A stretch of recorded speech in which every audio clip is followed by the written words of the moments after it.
Dieu est pour nous un refuge et un appui, un secours qui ne manque jamais dans la détresse. Shalom à vous tous et bienvenue pour ce programme Parole de vie. Pour vous servir, le pasteur Walter Zanzen. Je voudrais vous parler aujourd'hui de cette réalité de l'épreuve qui nous façonne en vue de la victoire. L'épreuve, oui, nous façonne en vue de la victoire.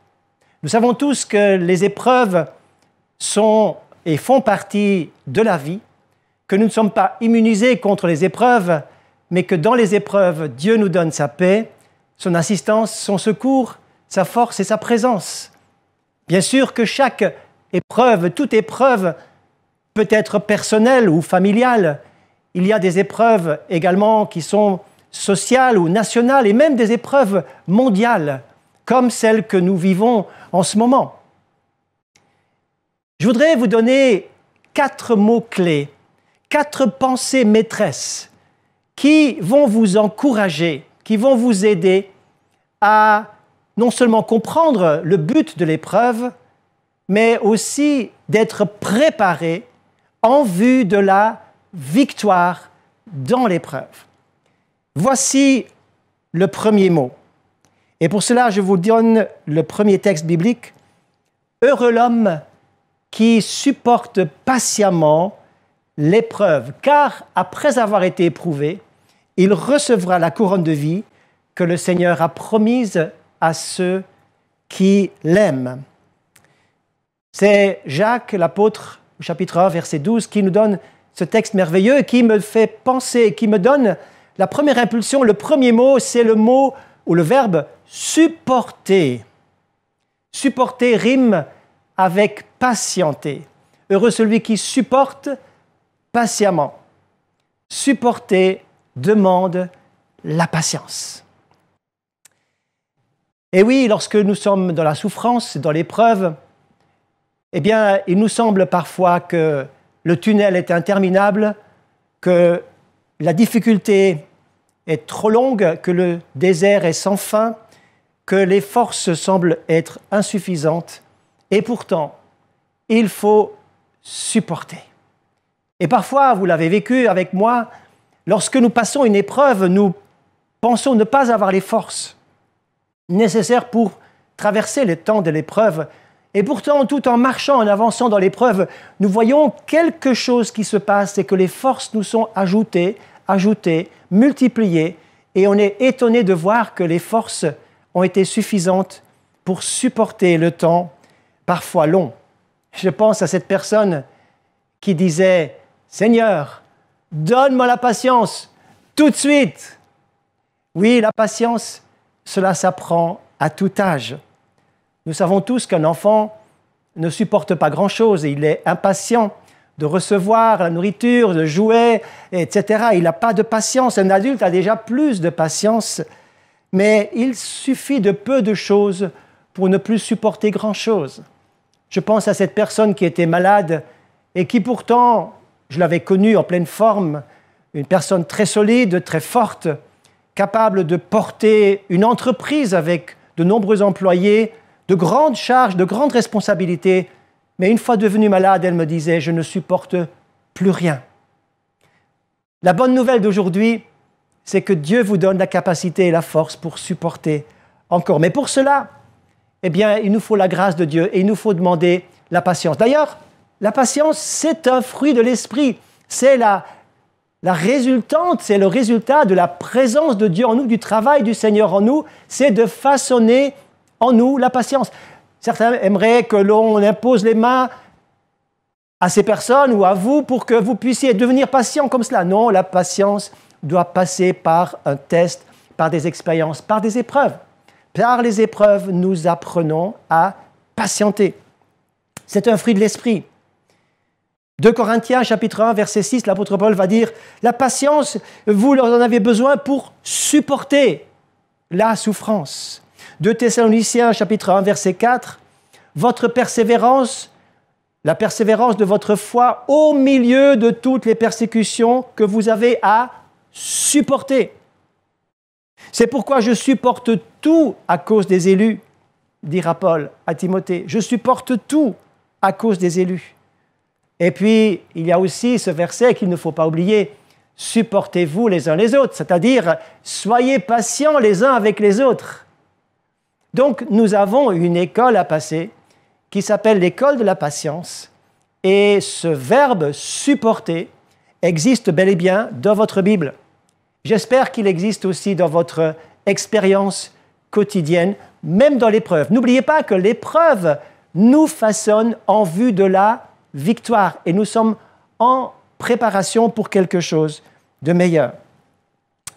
Supporter, oui, supporter est très important. Alors, le deuxième mot qui me vient à l'esprit en lisant la parole de Dieu, lorsque je parle des épreuves, c'est le mot « apprendre ». Et oui, nous sommes des apprentis permanents. Nous sommes à l'école toute notre vie. La vie est une école. Nous sommes à l'école de la vie et cette école de vie est indispensable. Les enfants ont besoin d'être à l'école pour apprendre un certain nombre de choses, pour être formés pour la vie. Pour l'éducation est indispensable, c'est une formation, un apprentissage. D'ailleurs, lorsqu'Israël était dans le désert, ils sont sortis d'Égypte pour aller en terre promise, mais ils ont été dans ce désert bien plus longtemps que prévu. Au lieu de quelques jours ou de quelques semaines, ça a été 40 ans, mais ça a été une école. Ça a été une école qui a révélé un certain nombre de choses, un certain nombre de caractères et de caractéristiques du cœur humain. D'ailleurs, c'est ce que la parole de Dieu dit dans le Deutéronome, 5e livre de la Bible, au chapitre 8 et au verset 2. Lisez avec moi, si vous voulez bien, ces quelques versets où le Seigneur va dire, par la bouche de Moïse, qui va formuler cela, et il va dire « Souviens-toi de tout le chemin que l'Éternel, ton Dieu, t'a fait faire pendant ces 40 années dans le désert. Souviens-toi. Souviens-toi de l'école et du processus que tu as suivi. Pourquoi? Eh bien, afin de t'humilier. Ah bon? Et de t'éprouver. Oula! Pour savoir quelles étaient les dispositions de ton cœur. Donc, le rôle de l'épreuve, le rôle de la traversée du désert, parce que, voyez-vous, le désert, c'est lorsqu'on est privé de tout ce qui est notre confort, de tout ce qu'on aime, de toutes sortes de choses qui sont nécessaires pour la vie, si vous voulez. Le désert, c'est être réduit au strict minimum pour survivre, c'est d'être dépendant de Dieu et de tout ce qui est finalement basique, rien de plus, tous les superflus sont enlevés. Les traversées désertiques elles façonnent notre caractère parce que Dieu veut voir, en permettant ce genre d'épreuve, il veut voir ce qu'il y a au fond de nos cœurs. Il veut voir ce qu'il y a au fond de nos cœurs. Et l'épreuve révèle, met en lumière ce qui se passe au fond, parce que nous sommes tous très forts pour cacher ce qu'il y a au fond de nos cœurs. Nous sommes tous très forts pour maquiller, pour être finalement montrer que les côtés brillants de notre vie. Mais lorsque l'épreuve est là, eh bien, les côtés cachés remontent à la surface. Et ce qui fait vraiment notre personne, notre personnalité, notre caractère, et nos paroles aussi parfois, eh bien, montent à la surface. Donc, le texte nous dit que Dieu les a éprouvés pour savoir ce qu'il y avait dans leur cœur. Si tu gardais ou non les commandements, notre véritable obéissance est testée dans les temps d'épreuve. C'est vrai. Il t'a humilié. Voyez-vous, souvent nous disons, mais pourquoi je suis humilié? Pourquoi les gens m'humilient? Pourquoi le monde, ou pourquoi mon patron m'humilie, ou pourquoi, etc. Mais non, dans le désert, Dieu lui-même permet que tu sois humilié. Alors n'accuse pas ni à droite ni à gauche, n'accuse pas celui-ci ou celle-là, mais regarde et accepte que Dieu est en train de t'éprouver, même de t'humilier. Il est même d'accord que tu acceptes, que tu passes un temps d'humiliation et que tu sois aussi encouragé. Il t'a humilié, il t'a fait souffrir de la faim, il t'a aussi nourri de la manne que tu ne connaissais pas, afin de t'apprendre. Donc je reviens à mon deuxième mot, apprendre. Il faut apprendre quelque chose. J'apprends beaucoup dans les temps d'épreuve. Moi, je me souviens personnellement, j'ai passé beaucoup d'épreuves, beaucoup de tests. Une épreuve, c'est un test.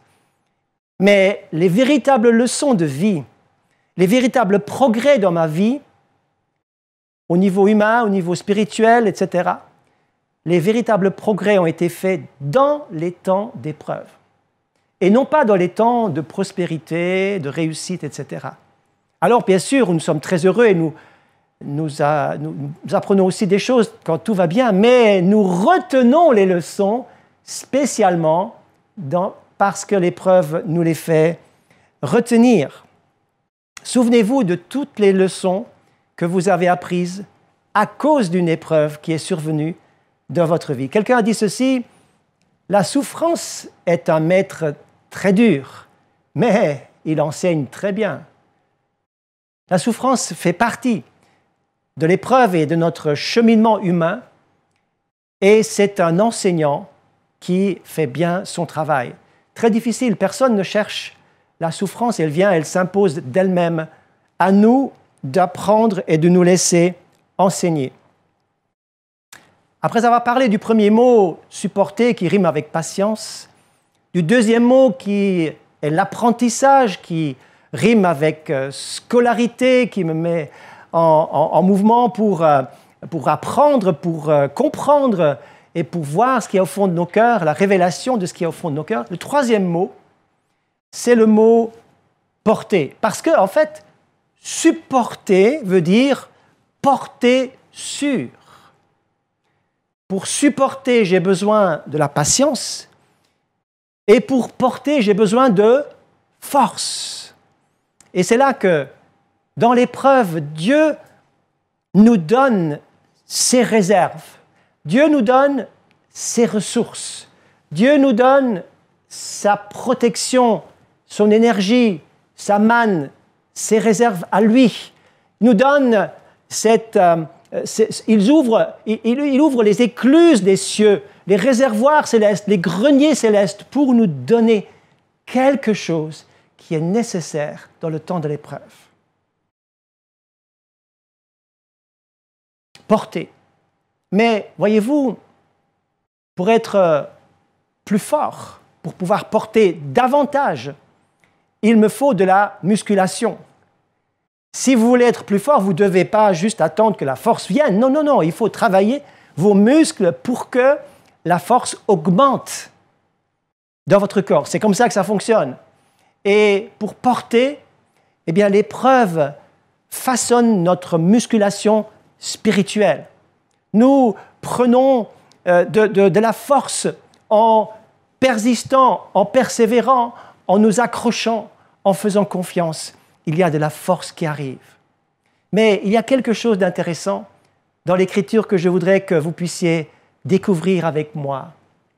Dans Ésaïe au chapitre 46, et au versets 3 et 4, il est dit ceci. Écoutez, maison de Jacob, vous tous, maison d'Israël, vous que j'ai pris à ma charge dès votre origine, vous que j'ai porté dès votre naissance, jusqu'à votre vieillesse, je serai le même, jusqu'à votre vieillesse, je vous soutiendrai, je l'ai fait, et je veux encore vous porter. Donc en réalité, dans l'épreuve, nous devons porter des fardeaux, porter des choses afin de nous fortifier, mais en réalité, c'est Dieu qui nous porte. Mon ami, toi qui me regardes, qui m'écoutes, Dieu te porte en ce moment. Dieu te porte dans l'épreuve que tu traverses en ce moment. Dans le tunnel que tu traverses, dans le désert que tu passes, Dieu te porte. Comme un homme porte son fils, comme une maman porte son enfant. Dieu te porte. Quand tu ne peux plus avancer, Dieu te porte. Vous connaissez tous cette merveilleuse histoire qui s'appelle « Les pas dans le sable ». Une personne avait rêvé qu'elle marchait avec le Seigneur au bord d'une plage et elle voyait 2 traces de pas dans le sable. Puis tout à coup, elle ne voit qu'une trace de pas dans le sable et elle comprit alors que cela représentait les parties de sa vie qui étaient les plus difficiles. Et elle disait dans ce rêve, Seigneur, j'ai cru que tu étais toujours avec moi, mais comment ça se fait que dans les moments les plus difficiles, je ne vois qu'une trace de pas dans le sable? Pourquoi m'as-tu abandonné? Et le Seigneur de lui répondre, mon enfant, je ne t'ai jamais abandonné. Et dans les moments les plus difficiles, c'est moi qui te portais sur mes épaules. Voyez-vous, le Seigneur est un Père qui vous porte dans toutes vos épreuves. Vous portez des choses, mais lui vous porte. Écoutez ce texte. Dieu aurait pu empêcher que Joseph passe 2 ans de prison. Mais durant ce temps, il a été avec lui. Il aurait pu éviter que Daniel passe dans la fosse aux lions et que Jérémie descende dans la citerne et dans la boue de la citerne. Il aurait pu éviter à Paul le naufrage sur le bateau en perdition en Méditerranée, mais il a choisi de ne pas le faire. Mais il était présent. Ils n'ont pas perdu la présence de Dieu dans leurs épreuves et ils ont fait l'expérience que le Seigneur les a portés.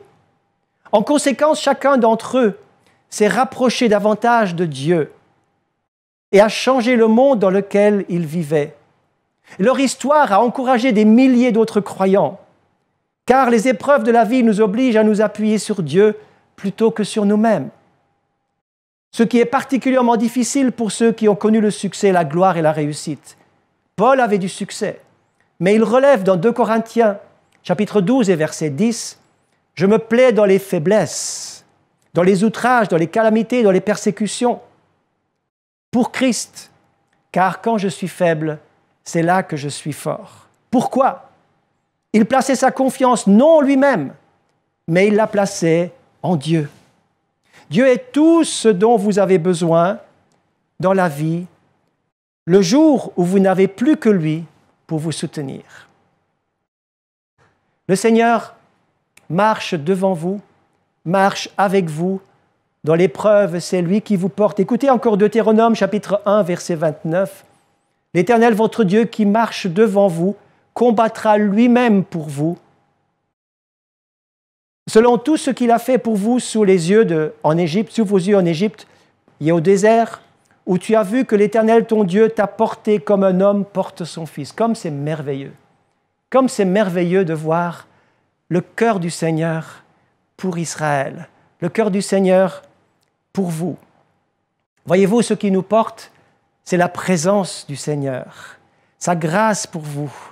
Il nous porte, les promesses nous portent, les promesses de Dieu qui nous disent que nous ne serons pas éprouvés au-delà de nos forces, mais avec l'épreuve, eh bien, il donne un chemin de sortie pour que nous puissions la supporter. La supporter, bien sûr, avec patience. Ceci, nous trouvons dans 1 Corinthiens, chapitre 10 et verset 13.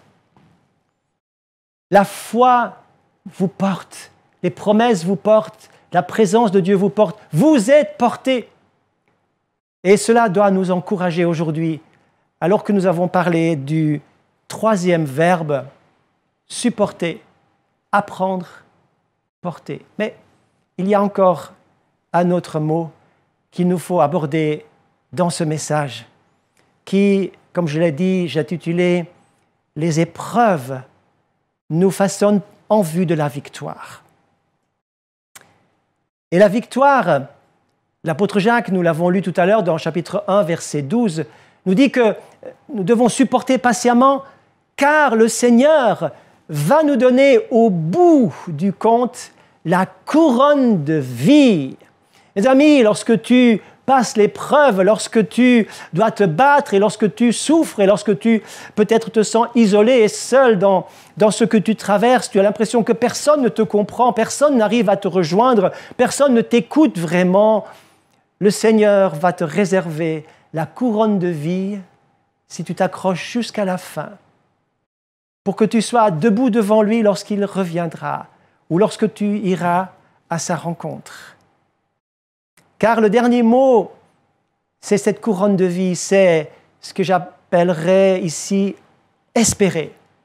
Supporter, apprendre, porter, espérer. Le 4e verbe que je voudrais voir courtement dans ce petit commentaire et dans ces quelques minutes qui me restent. Mes amis, Dieu contrôle vraiment parfaitement toutes choses. Dieu contrôle parfaitement toutes choses. C'est merveilleux de voir combien le Seigneur est doux et tendre avec ses enfants. Il ne permettra pas que vous soyez éprouvés au-delà de ce que vous pouvez supporter. Il connaît la durée, la longueur de ce que vous pouvez. Et dans ce temps, eh bien, vous êtes façonnés, vous êtes éduqués, vous êtes éprouvés. Les choses du cœur remontent à la surface, les vraies valeurs en vous se font jour. Tout cela est indispensable pour notre maturité, car le but de Dieu, par l'épreuve, c'est non seulement la victoire, mais c'est aussi être transformé à son image. Transformé à son image.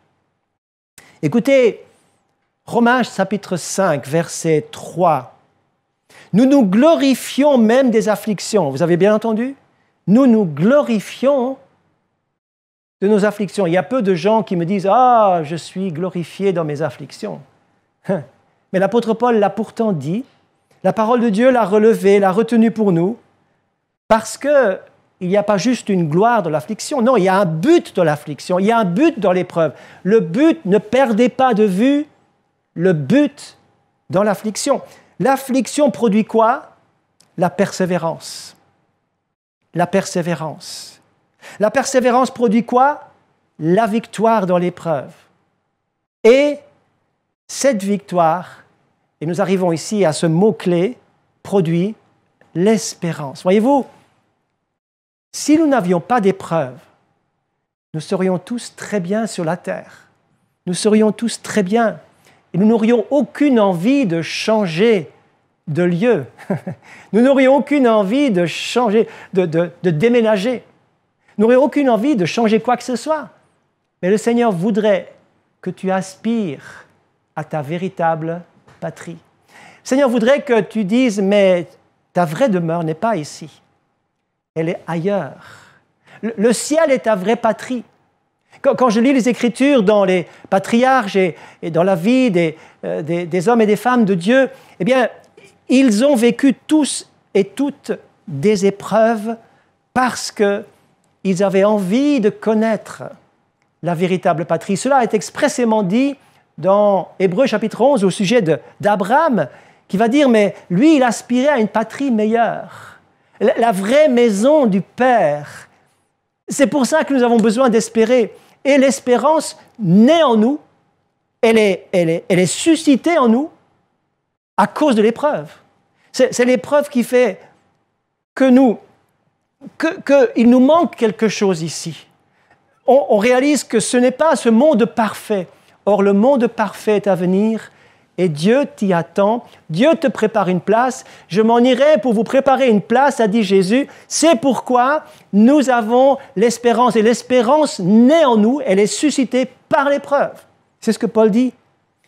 L'affliction, la persévérance, la victoire et l'espérance. Romains 8, chapitre 8, verset 24 nous dit « L'espérance que l'on voit, ce n'est pas de l'espérance.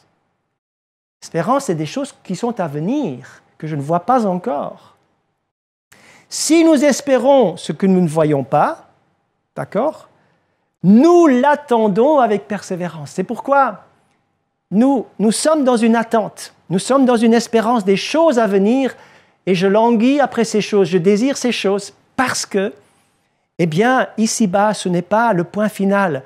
Mon avenir est ailleurs, mon avenir est ici-bas. Cela ne veut pas dire que je dois me déresponsabiliser, laisser tout tomber et dire « Seigneur, je me croise les bras pour que j'attends juste que tu viennes me chercher. » Non, non, nous avons beaucoup de choses à faire ici. Réaliser notre destinée, réaliser notre appel, être utile, faire l'œuvre de Dieu ici-bas. Mais en même temps, nous devons être remplis de quelque chose qui nous connecte, qui nous relie à l'éternité parce que, et c'est le mot de la fin, l'épreuve aura une fin. Il y aura un point final à votre désert, il y aura une issue à votre tunnel, il y aura une sortie du désert, il y aura un point final à votre souffrance. Alléluia! Que le nom du Seigneur soit béni, car il essuiera toute larme de vos yeux. La mort ne sera plus, il n'y aura plus de deuil, ni cri, ni douleur. Les premières choses auront disparu. Je fais toutes choses nouvelles. écrit car ces paroles sont certaines et véritables. Et si vous avez cette espérance en vous, eh bien vous allez vous purifier, vous allez vous préparer, comme dirait l'apôtre Jean, en vue de ce qui vous attend. Alors je termine en rappelant ces 4 mots que vous allez aussi retenir: supporter, apprendre, porter et espérer. Que le Seigneur vous bénisse, vous et les vôtres, là où vous êtes, et courage, car l'épreuve vous prépare en vue de la victoire. À bientôt et que le Seigneur vous garde. Amen.